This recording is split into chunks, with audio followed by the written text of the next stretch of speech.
Hasbunallahi wa ni'mal wakeel shaku santa kadu wa chamange Hasbunallahi wa ni'mal wakeel shaku santa kadu wa chamange Hasbunallahi wa ni'mal wakeel shaku santa kadu wa chamange. La source d'une division dans notre école, parce que nous sommes tous liés à un seul chef, Cheikh Sidi Ahmad Tijani radhiyallahu ta'ala anhu. Et notre chef, Dieu lui a fait une faveur, une grâce, une élévation, et dans ce mois-ci, le mois de Safar. 18 Safar, c'était hier. Et donc, le jour de 18 Safar, Dieu lui a donné le couronnement de l'élévation spirituelle. Et parce que le chef, il s'est donné à Dieu. Abonnez-vous à la page Facebook cnciainfo.net ainsi qu'à la chaîne YouTube CNCA TV. Et n'hésitez pas à liker la vidéo et à cliquer sur la cloche des notifications pour ne manquer aucune de nos vidéos.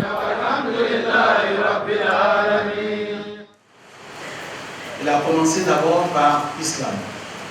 Il a étudié le Coran. Il a mémorisé le Coran en entier à l'âge de 7 ans. Ce n'était pas n'importe qui. Et il a eu le savoir. À partir de 21 ans, il a fini ses études. À partir de 21 ans.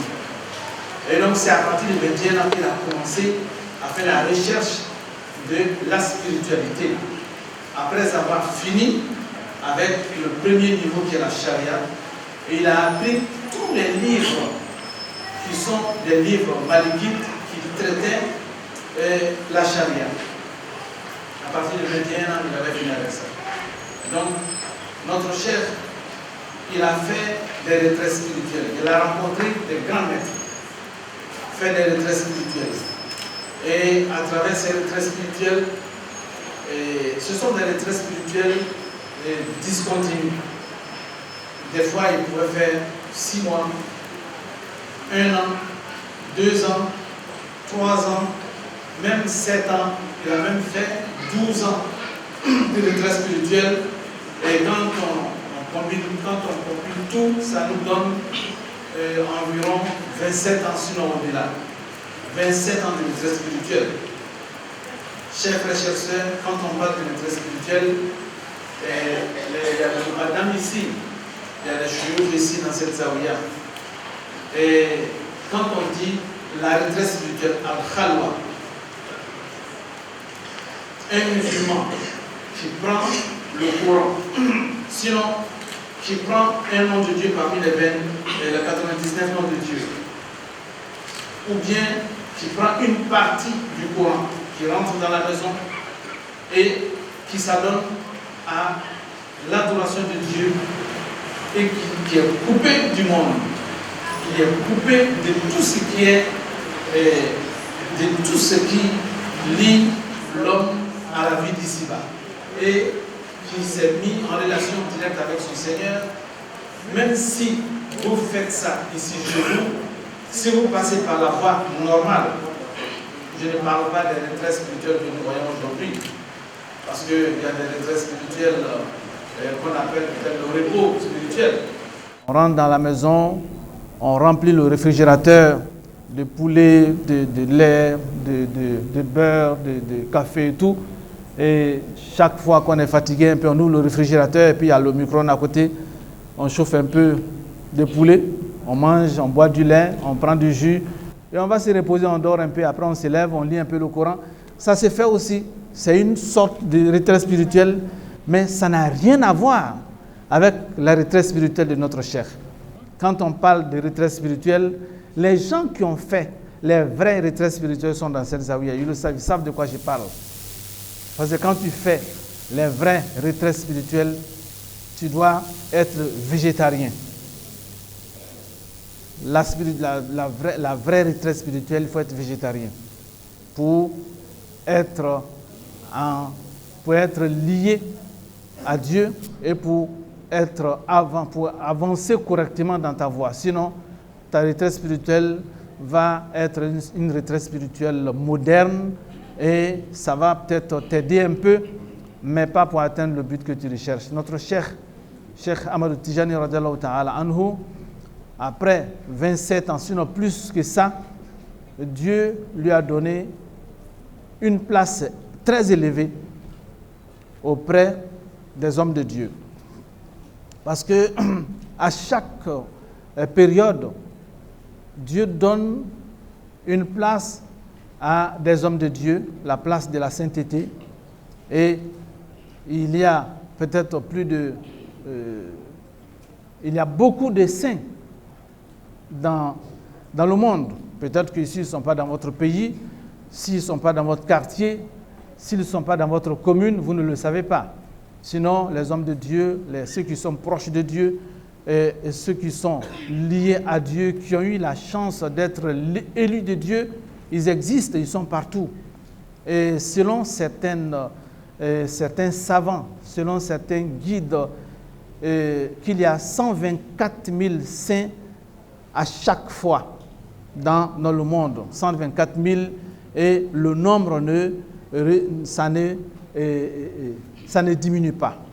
À chaque fois que quelqu'un décède, Dieu fait en sorte qu'il y ait un autre élu le même jour pour mettre à sa place. Et donc, parmi les 124 000 saints, Dieu a élevé notre maître jusqu'au dernier degré de la sainteté. C'est-à-dire, en son temps, il était le numéro 1 parmi les 124 000. Et donc, c'est ce qu'on appelle Al-Qutbaniyatul Uzma. Les Qutub, il y en a plusieurs. Les grands maîtres de la voie, les grands maîtres de l'islam, les grands saints de l'islam, il y en a partout dans le monde. Mais en son temps, il était le numéro 1. Et c'est ce qu'on appelle Al-Qutbaniyatul Uzma, comme je viens de le dire tout à l'heure. Mais en plus de ça, Dieu lui a donné ce qu'on appelle Al-Khatmiya. Al-Khatmiya, ça veut dire que il y a tous les saints, les grands saints voyaient cette place et de façon mystique, de façon spirituelle, et chacun aspirait à cette place-là. Chacun demandait à Dieu de lui donner cette place, de faire en sorte qu'il soit l'élu à cette place. Mais Dieu n'a pas accordé à tout le monde, mais Dieu l'a accordé à notre maître, Cheikh Sidi Ahmad Tijani, radiallahu ta'ala anhu, et il est devenu Al-Qutbul Al-Khatmiya, c'est-à-dire qu'il était au summum de l'élévation spirituelle. Et là, il pensait que c'était fini, parce que c'est ça le degré le plus élevé dans la spiritualité. Et quand il est arrivé à ce stade, et Dieu lui a montré encore un autre niveau que aucun saint ne savait. Le premier niveau qui est Al-Khatmiya, les saints voyaient ça. Mais Dieu n'a pas accordé ça aux autres saints. Mais la place que les gens ne savaient pas, c'était la place qu'on appelle Al-Katmiya, la place la plus cachée dans la sainteté. Et c'est le prophète Mohammed sallallahu alayhi wa sallam, lui qui voyait, qui savait, qui connaissait cette place. Et grâce à Dieu, le cheikh, quand il a eu la place d'Al-Khatmiya, qui est le premier niveau, qui est la place du summum de la sainteté, quand Dieu lui a montré la deuxième place, il a demandé à Dieu aussi de lui accorder cette place. Et grâce à Dieu, Dieu a accepté ses prières, Dieu a accepté sa demande. Et il a été l'élu de Dieu à la place de Al-Katmiya, la place la plus cachée de tous les saints. Et c'est ce qui s'est passé hier, dans le mois de Safar, 18 Safar. Donc ça coïncide à hier, le 18 Safar. Donc vous, les Tidjani, quand on parle de ça, vous êtes content. On dit que votre cheikh a eu le privilège d'être l'élu de Dieu, à une place élevée au-dessus de tous les saints. Ça vous interpelle. Ça veut dire quoi? Ça veut dire que quand tu es l'élève de quelqu'un qui s'est battu, qui a fait pour Dieu, qui a travaillé pour Dieu, parce que ce n'est pas en dormant que Dieu lui a donné cette place. Il a travaillé dans la voie de Dieu et il a suivi ce que les grands maîtres lui ont dit dans la voie de Dieu. Et c'est dans ça qu'il a eu cette place-là. Donc vous, en tant que des talibés tijanes, en tant qu'élèves tijanes, et je m'adresse aussi à tous les talibés tijanes à travers le monde, qu'est-ce que nous devons faire? C'est vrai que nous sommes fiers de notre chair, mais nous-mêmes, qu'est-ce qu'on doit faire? Quand tu as un maître de ce niveau, quand tu as un maître qui est à cette place, quand tu as un maître qui a cette dimension dans la spiritualité, toi, en tant que talibé, en tant qu'élève, tu dois être l'exemple parmi les exemples. Tu dois être un homme exemplaire dans l'islam. Tu dois être un homme exemplaire dans ta famille. Tu dois être un homme exemplaire dans la société. Tu dois être exemplaire dans ton lieu de travail. Tu dois être un homme bien partout où tu te trouves. Ça veut dire tout simplement que tu dois être l'ambassadeur de ton maître. Ton maître qui est l'élu de Dieu. Ton maître qui a eu la place du summum des summums. Et toi, tu te dis que je suis son élève. Chers frères, chères sœurs, toi, tu dois être son ambassadeur. Quand tu veux être l'ambassadeur de quelqu'un, ça veut dire tout simplement que tu représentes la personne. Et quand tu représentes un homme de ce rang, il faut être vraiment digne de cette mission que tu t'es assignée. En tant que Tijane, c'est vrai qu'il est difficile de faire comme lui, mais il faut d'abord commencer par la bonne conduite. C'est ce qu'on appelle l'éducation spirituelle. Se conduire bien dans la société, être bien guidé, avoir une bonne moralité, avoir une bonne éducation et avoir le savoir-vivre avec les autres. Il faut savoir vivre avec les autres. En commençant à la maison, il faut savoir vivre avec les enfants. Il faut avoir une bonne conduite avec tes enfants, tes propres enfants. Il faut avoir une bonne conduite avec ton épouse, avec ton époux. Et il faut avoir une bonne éducation avec tes voisins. Il faut avoir une bonne conduite avec tes frères et sœurs. Et il faut avoir une bonne manière de faire avec tes collègues au travail. Et il faut se comporter bien dans la mosquée, dans la zawiya. Et il faut être quelqu'un de bien dans la rue. Il faut être bien partout où tu te trouves. Il faut qu'on se pose la question, mais qui est ce dernier? Il est tellement bien, il se comporte tellement bien qu'on ne sait pas d'où il vient. On ne sait pas il vient de quelle école. On ne sait pas il vient de quelle communauté. On doit donner la réponse en disant que ce dernier, il est l'ambassadeur de Cheikh Sidi Ahmad Tijani, radiyallahu ta'ala anhu. C'est pour ça qu'il se comporte comme ça. Et c'est ça la dignité de la Tijaniya. Mais en tant que Tijane, toi tu dis que ton maître, il est le maître des maîtres, et mais toi, tu te comportes autrement. Non, tu n'es pas digne de ton maître. Pour être un bon Tijane, pour avoir le courage de mettre le chapelet au cou, pour avoir le courage d'avoir ton chapelet dans la rue, pour avoir le courage d'avoir le chapelet dans la poche ou dans le sac, il faut être un ambassadeur. L'ambassadeur du propriétaire du chapelet. C'est lui qui avait le chapelet. Tijane, c'est ton maître. Toi aussi, tu as pris le chapelet. Tu as ton chapelet. Des fois même, tu es tellement content de ton chapelet, tu mets ton chapelet au cou. Mais quand tu mets le chapelet au cou, vous savez ce que ça veut dire? Ça veut dire tout simplement que moi, en tant que talibé, j'ai fini avec le chapelet. C'est ce que ça signifie. Quand tu mets le chapelet au cou, ça veut dire que vous qui êtes en face, vous êtes encore dans le chapelet, mais moi, je ne prends plus le chapelet, c'est fini.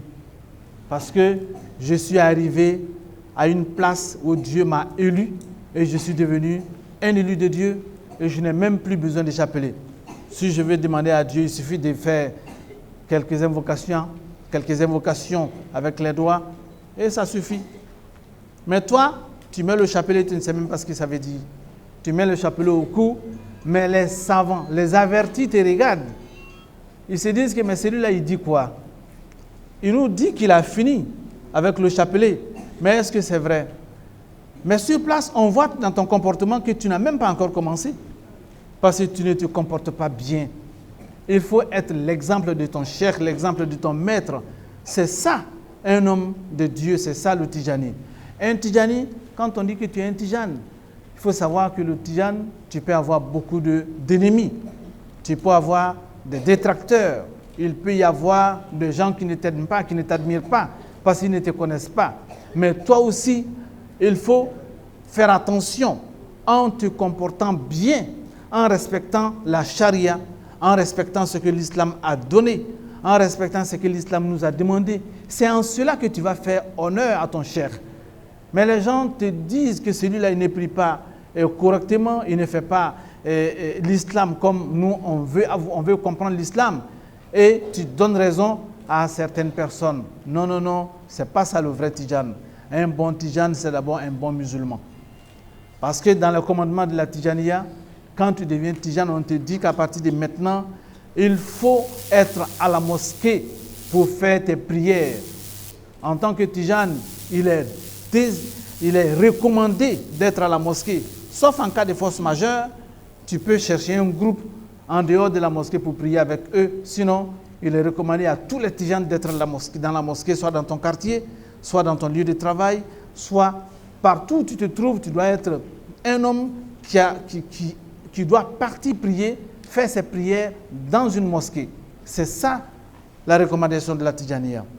Un Tijane, quand tu regardes les commandements de la Tijaniya, tout ce que ton cheikh t'a donné comme recommandement, ce sont des recommandements de la bonne conduite et de la bonne spiritualité. Et ce sont des recommandations qui t'amènent à être bien avec ta voie spirituelle, être bien dans ton islam, être bien avec les autres. C'est ça l'éducation spirituelle et c'est ça faire honneur à ton cheikh. Parce que tous les hommes de Dieu, ceux qu'on appelle al-mashayikhul kamilin, ceux qui ont eu ceux qui ont été l'élu de Dieu et qui ont eu à pratiquer la spiritualité jusqu'à avoir ce qu'on appelle le goût de la spiritualité et être affranchis dans la voie spirituelle. Et de façon unanime, ils ont dit que dans cette voie spirituelle, c'est la bonne éducation qui nous amène très loin. Quand tu n'as pas une bonne éducation dans la spiritualité, tu vas faire tes invocations, Dieu va te donner les rétributions, ce qu'on appelle les baradis. Tu vas avoir tes bénédictions, mais l'évolution spirituelle va traîner. Tous ceux qui n'ont pas une bonne conduite, qui n'ont pas une bonne éducation, l'évolution spirituelle tarde à venir. Non, ça ne va pas loin. Ça tarde à venir. Si quelqu'un qui est bien éduqué spirituellement doit avancer et peut-être doit faire un trajet de peut-être 100 km en un jour avec une bonne éducation, et celui qui n'a pas de bonne éducation peut faire ça en 2-3 mois. Ce qu'on peut traverser en un jour, celui qui n'a pas une bonne éducation peut traîner sur ça pendant 3 mois à cause de ta façon de te comporter avec Dieu, ta façon de faire avec les prophètes, ta façon de faire avec ta famille, ta façon d'être dans la société, ta façon d'être avec tes frères et ta façon de parler avec les gens, ta façon de te comporter avec ceux qui sont en face de toi. Et ça fait que ton éducation spirituelle traîne, ça fait que ton cheminement spirituel traîne, tu n'avances pas. Toi-même, tu constates en toi que tu n'avances pas vite. Les autres avancent, mais toi, tu n'avances pas parce que tu n'es pas bien éduqué spirituellement. Donc, c'est à partir de l'éducation spirituelle que ton maître a eu la place qu'il a eue. Et c'est à partir du bon comportement que ton maître a été l'élu de Dieu. C'est à partir du bon comportement que ton maître a été le maître des maîtres. C'est à partir du bon comportement que les gens ont suivi ton maître parce qu'il était bien, parce que c'était quelqu'un de bien. Cheikh Ahmed Tijani radiallahu ta'ala anhu, ceux qui sont partis à Fès, ils ont vu sa maison, ils ont vu la Zawiya. À chaque fois que l'heure de la prière approchait, Cheikh Ahmed Tijani quittait sa maison et il venait à la Zawiya. Vous avez vu le trajet. c'est pas la porte à côté. Mais il faisait ça 5 fois par jour. Parce qu'il venait tout simplement prier dans la mosquée. C'est ce que ton cheikh faisait. Là où il se trouve, il va prier dans la mosquée. Et c'est ce que nous devons faire. C'est ça l'éducation spirituelle. Donc, chers frères, chères sœurs, sachez tout simplement que l'éducation spirituelle se fait à tout moment. Chaque temps a son éducation spirituelle. Et chaque moment a son éducation spirituelle. Et chaque lieu a son éducation spirituelle. Et chaque personne a son éducation spirituelle. Et ceux qui sont bien éduqués spirituellement sont toujours élevés au rang des hommes de Dieu. Ceux qu'on appelle les hommes de Dieu, les bien éduqués sont élevés. Ils ont la chance d'être élevés au rang des élus de Dieu.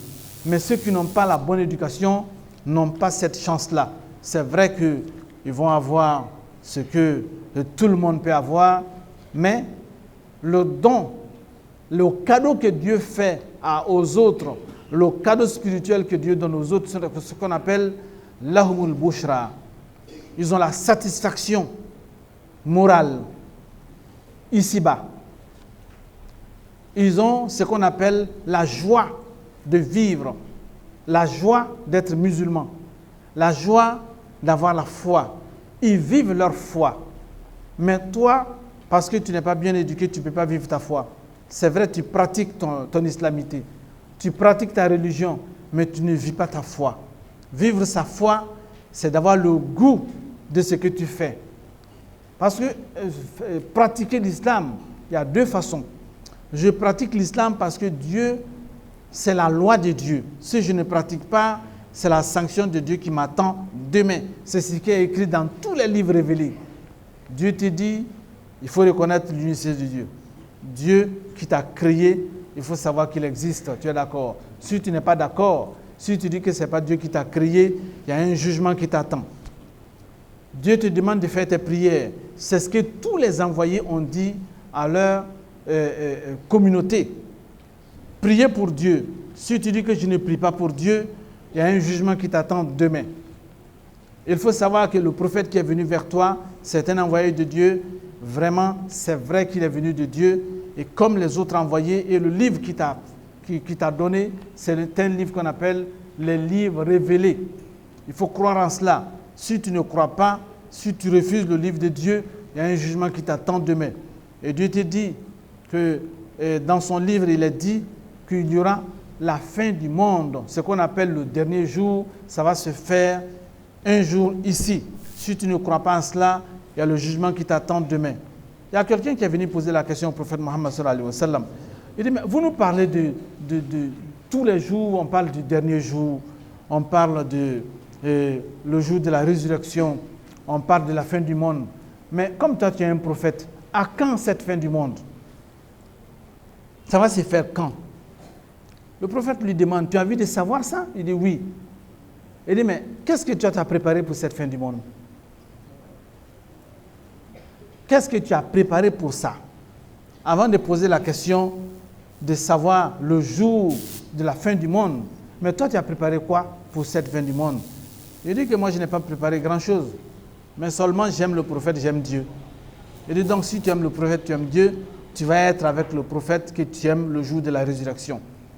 Mais ton dernier jour, quand on parle du jour de la résurrection, on parle du dernier jour, mais si tu meurs, mais c'est ton dernier jour, le jour de ta mort, c'est ce jour-là qu'on appelle ton dernier jour.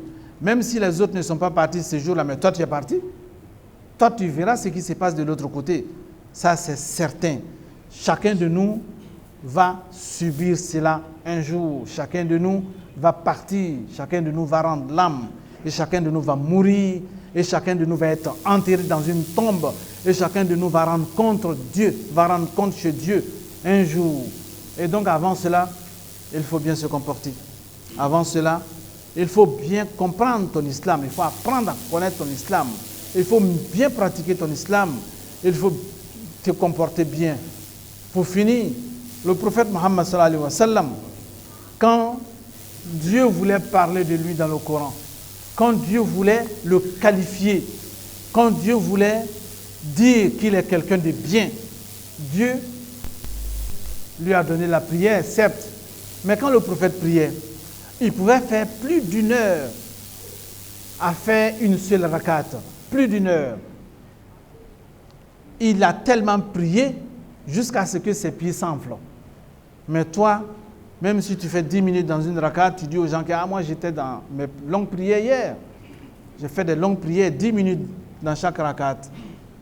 Tu as fait 10 rakats, tu as fait 10 minutes dans les rakats, tu dis que hier c'était chaud. Mais ton prophète, lui, faisait plus d'1 heure dans une rakat. Il a déjà fait 6 heures de temps dans 2 rakats, 6 heures. 6 heures, 21 heures, 22 heures, 23 heures, 24 heures, 1 heure, 2 heures, 3 heures. De 21 heures jusqu'à 3 heures du matin, 2 rakats. C'est ça ton prophète. Mais le jour que Dieu voulait parler de lui dans le Coran, Dieu voulait le qualifier de bien, de quelqu'un de bien, normalement Dieu devait dire que « Ah mon prophète, tu es quelqu'un qui prie ». Quand le prophète Mohammed sallallahu alayhi wa sallam, quand il jeûnait, le jeûne, quand les Sahaba faisaient leur rupture, lui ne faisait pas la rupture avec les Sahaba. Il continuait son jeûne. Il commence Fajr aujourd'hui jusqu'à demain, 18h30, il ne va pas rendre son jeûne. Il va continuer son jeûne jusqu'au lendemain. 2 jours de jeûne. Les Sahaba vont rompre leur jeûne. Lui ne va pas rompre pour lui. Il va continuer jusqu'à 3 jours avant de rompre son jeûne. Depuis qu'il est 16h, toi tu es en train de regarder ta montre. Il dit, le soleil tarde aujourd'hui à se coucher. Bitre, tu vas prendre des cure-dents sucrés. Tu vas bien. Et chaque fois, c'est toi qui fais des ablutions. À chaque fois, c'est toi qui rentres dans les toilettes pour faire des ablutions. Parce que tu jeûnes. Ton prophète sallallahu alayhi wa sallam, lui, il a fait 3 jours successifs sans rompre son jeûne. Mais toi, tu ne peux pas. Parce que lui, il dit que c'est Dieu qui me nourrit, c'est Dieu qui me donne de quoi boire. Mais toi, tu n'as pas encore ce stade-là. Donc, fais comme tu es. Mais Dieu, normalement, il devait dire que mon prophète, c'est quelqu'un qui fait le jeûne que personne n'arrive à faire. Dieu devait le qualifier de cela. Il était l'homme le plus généreux de la terre. Il a tellement donné aux gens ce qu'il avait un jour. Il a eu des dons. C'est comme si on lui a donné des cadeaux qui peuvent remplir cette mosquée. Il a partagé aux gens. Il a donné. Il a donné. Il a tellement donné jusqu'à ce que ça finisse.